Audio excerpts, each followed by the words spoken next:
Hi guys, welcome back to my channel. Today I'm going to show you how you can turn images into 3D block art in Canva.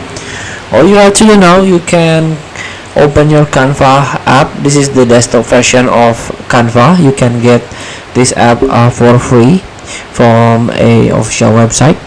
Download and install into your system.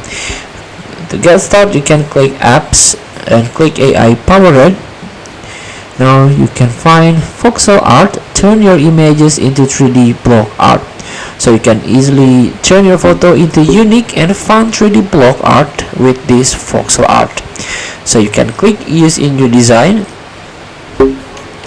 Here you can click to choose your file that you want to create. Let's try to find a choose. This red complex image may take a little longer. And here we go, this is the result. So feel free to try. Thank you for watching. Don't forget to comment, like, and subscribe, and so click this button below. See you in the next video.